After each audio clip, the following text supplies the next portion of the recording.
Pois bem, moçada, então agora nós vamos fazer a questão número 13. É uma questão que fala sobre citologia. Veja, a primeira parte que nós temos que rever, não é, nesta célula eucariótica é a membrana. A membrana citoplasmática, ela é formada por uma dupla camada de fosfolipídios associados a proteínas, que podem ser proteínas integrais, pode ser também proteínas periféricas, além da presença de carboidratos, formando glicoproteínas e glicolipídios, não é? Então a ideia central é que você perceba que as moléculas que compõem as membranas são lipídios, proteínas e carboidratos. Então aqui nós temos um exemplo da membrana citoplasmática. Porém, quando a gente analisa o interior dessa célula eucariótica, e ela é eucariótica porque obviamente apresenta uma membrana nuclear, que é a carioteca, que delimita o material genético, que está bem aqui, e ela também possui a mesma composição da membrana citoplasmática. A carioteca ela é lipoproteica, assim como todas essas organelas que eu coloquei aqui com a mesma cor. Se eu falo em mitocôndria, a mitocôndria responsável pela respiração celular, ela possui uma membrana externa e uma membrana interna, tudo bem cheia de cristas. E essa organela é membranosa, e ela é membranosa porque ela possui a mesma composição da membrana citoplasmática, assim como o nosso sistema golgiense é um conjunto de sáculos empilhados membranosos, onde você tem aqui um processo de secreção celular para a formação de vesículas membranosas. Aqui eu tenho um lisossomo membranoso, aqui eu tenho um retículo endoplasmático membranoso. Você percebe que toda a maquinaria interna, ou quase toda a maquinaria interna da célula, ela é formada por organelas membranosas. As únicas duas organelas que não são membranosas são os ribossomos e os centríolos. Todas as outras estruturas internas são membranosas.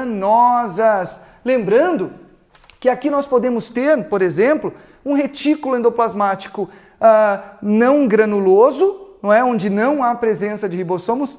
Não é uma vontadinha de falar retículo endoplasmático liso? Pode falar, não há problema, tá?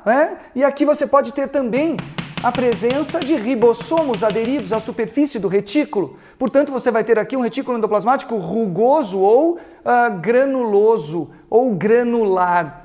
Vocês estão comigo, moçada? E se tem muitos ribossomos aqui aderidos ao retículo endoplasmático, nós vamos ter sim uma intensa capacidade de síntese proteica. Bora? Vamos lá? Relembraram os principais aspectos aqui, as principais funções das organelas? Bora? Então vamos ao enunciado da questão.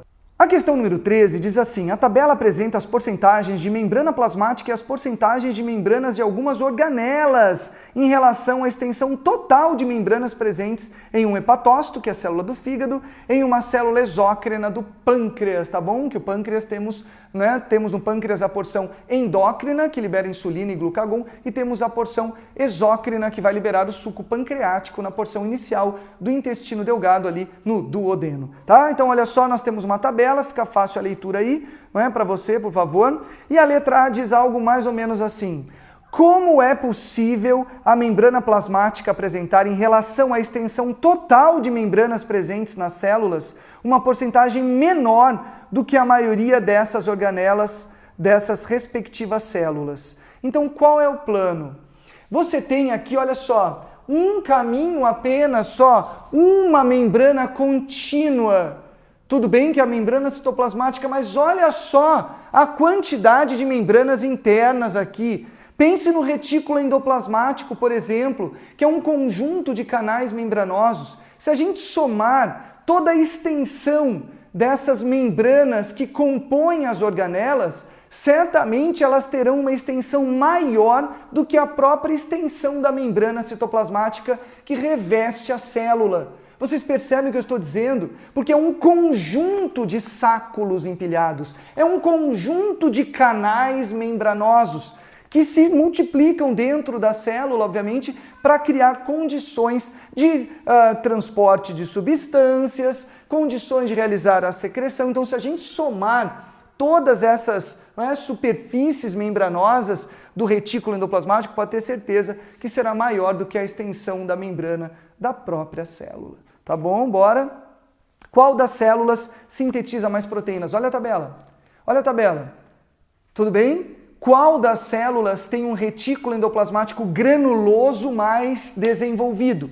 Entre as duas aqui, o retículo endoplasmático granuloso do hepatócito está dando 35, tudo bem? E da célula exócrina do pâncreas está dando 60. Portanto, a célula exócrina do pâncreas vai ser a célula que vai conseguir uma produção maior de proteínas. Link direto com o retículo endoplasmático granuloso, tá? Em função da presença do retículo endoplasmático granuloso muito desenvolvido, tá bom? Bora, moçada? Considerando a função das mitocôndrias, explique a vantagem de a membrana interna ser maior que a externa. Considerando a função das mitocôndrias, explique a vantagem de a membrana interna ser maior do que a externa. Então veja, as mitocôndrias, elas possuem uma membrana externa e possuem uma membrana interna cheia de dobras. Essas dobras nós chamamos de cristas mitocondriais. E vocês sabem também que as mitocôndrias são as responsáveis pela respiração celular. A respiração celular, por sua vez, é subdividida em glicólise, que ocorre na parte externa da mitocôndria, o ciclo de Krebs, que ocorre na matriz mitocondrial, repito, na matriz mitocondrial, e também a cadeia respiratória, que vai acontecer nas cristas mitocondriais. Então, nestas cristas mitocondriais, existem muitas proteínas transportadoras de elétrons, que eu chamo de citocromos. Então, quanto mais dobras nessa parte interna da mitocôndria, mais eficiente será a fase final da respiração celular, que é a cadeia transportadora de elétrons, que vai acontecer exatamente nessas dobrinhas que chamamos de cristas mitocondriais. Portanto, quanto mais crista mitocondrial, quanto mais dobrinhas internas da mitocôndria, da membrana interna da mitocôndria, maior será a eficiência do processo de respiração celular, tá? Portanto, a membrana interna da mitocôndria vai ter uma extensão muito maior se comparada com a membrana externa. Tudo bem, moçada? Bora, espero que você tenha curtido e vamos para a próxima questão. É isso aí.